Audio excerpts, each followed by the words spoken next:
up, people of YouTube? I am Noah, aka GTV News for Gamers, and welcome to another pickups video. That may have been the most flamboyant, over-the-top opening I've ever done, but who cares? Let's get to the pickups.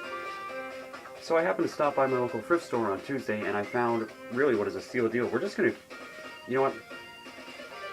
We're gonna just do the rest of the pickups really quick, because I want to get to the big meat of the video. $3. The Batman plug-and-play from Jack Specific. Definitely a good game. It's pretty fun from the few levels I played. There's some vehicle shoot-'em-up stages, some beat-'em-up stages, a lot of mashing the X, B, and A buttons, and it's fun. It does work. Has 4 batteries in it, and there's an interesting story about where those batteries came from, but that's for another minute. Now, one accessory I've been looking for forever for the PlayStation 2 at a decent price is the iToy. I managed to get this beauty with one game for $5 together. Operation Spy. I haven't played this game. It's a motion-controlled game, obviously. This is the predecessor to stuff like the PlayStation Move, the PlayStation Camera, even the Kinect. But this is far more responsive to Kinect, and it came out years before. Microsoft, you couldn't beat a device from 2005. You done screwed up, boy. Go back to the drawing board. No wonder nobody wanted that. Game has a manual and even like a subscription pamphlet for PlayStation Underground. Too bad that thing is gone. This has a few scuffs, but it's fine.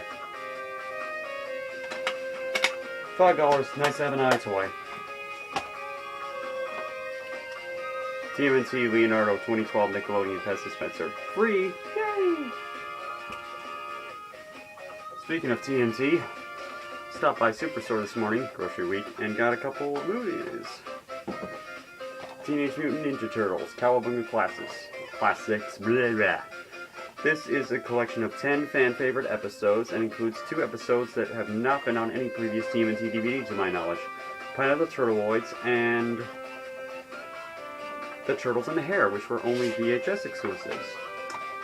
And the slipcover, very nice artwork on the disc of Mikey and Raph. Brand new, of course. I love me some Ninja Turtles in any form, except for maybe the 2014 Michael Bay live-action movie, but hopefully the sequel's better. We'll see if Bebop and Rocksteady can save that one. A documentary I've heard good things about and that I've been interested in seeing, Necessary Evil, the supervillains of DC Comics. It delves into the origins of a lot of the most famous DC supervillains from over 70 years. Of course, disc. Pretty bland design. Standard for most Warner Brothers. Ooh, oh. Hey, look, there's Shockwave. What's he doing? What are you watching me for, you creep? That was $7, and Cowabunga Classics was $8. And I picked these 2 up from the great store, Planet of Sound. If you haven't been in there on Henderson, definitely check it out. $3. Masters of the Universe. The classic, cult classic, so bad it's good He-Man film. I wasn't going to say no. Disc is in good shape.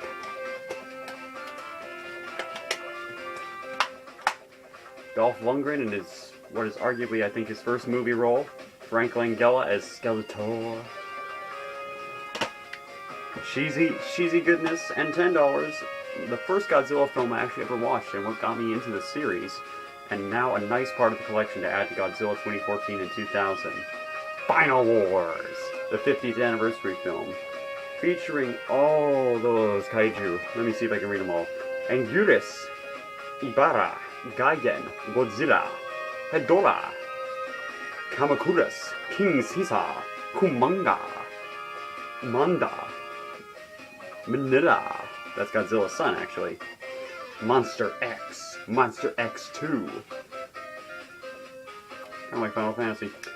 Mothra, Rodan, and Zilla, aka the crappy 1998 American remake Godzilla, who gets his ass handed to him by the real Godzilla in this film.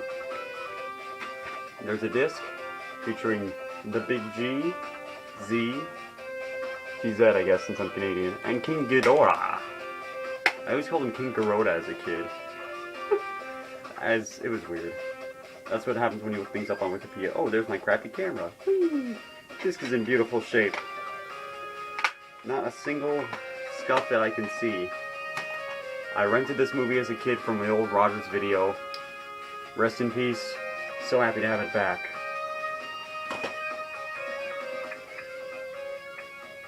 Had to turn that down a little.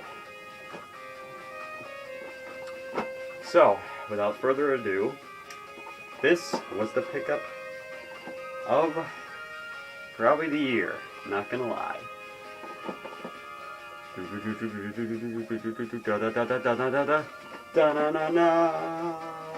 Sega Game Gear! $65, but it came with a ton of stuff. Of course, there's the case. I opened it up, and there are 4 games that came with it. Well, actually there was 8, but 2 of them were doubles, and 2 of them were just shovelware crap that I didn't need, like Jeopardy and like another baseball game that isn't World Series baseball. Sonic 1 came with it. Mortal Kombat came with it. Really good game, actually. Very good port. And a really nice racing game. Ayrton Senna's Super Monaco GP 2. Super Monaco GP is definitely a Sega racing staple for you old school fans. And of course, Shinobi. Shinobi's awesome, you can't go wrong. That cover art is crazy. And of course, just gonna put this down. The handheld itself, missing the battery covers, but otherwise complete. Now, you know the batteries from the Batman game? Well, 4 of those came from here. There were batteries in it, and I turned it on, it works.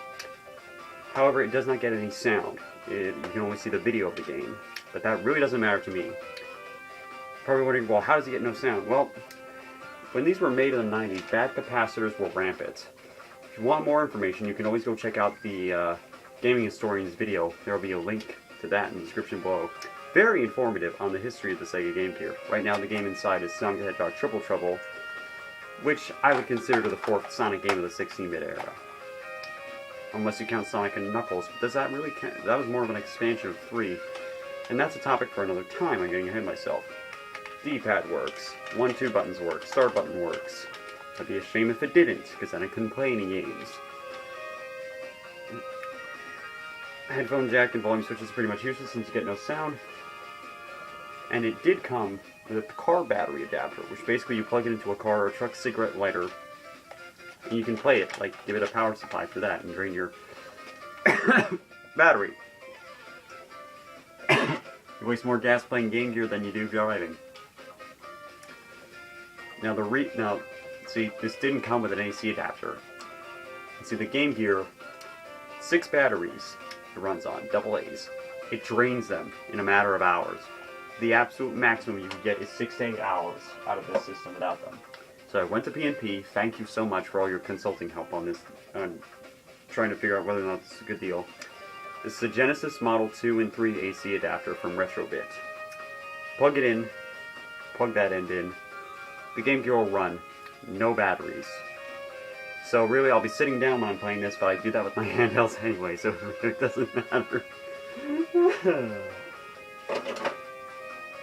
I gotta say, I'm satisfied with my purchase, and I'm not going to complain. At last I have a Game Gear to go along with those Game Gear games I picked up in my first pickup video, which was way, way back. Crazy to think. Anyway, this has been GTV News for Gamers, and I'll see you guys next time! Gotta go fast.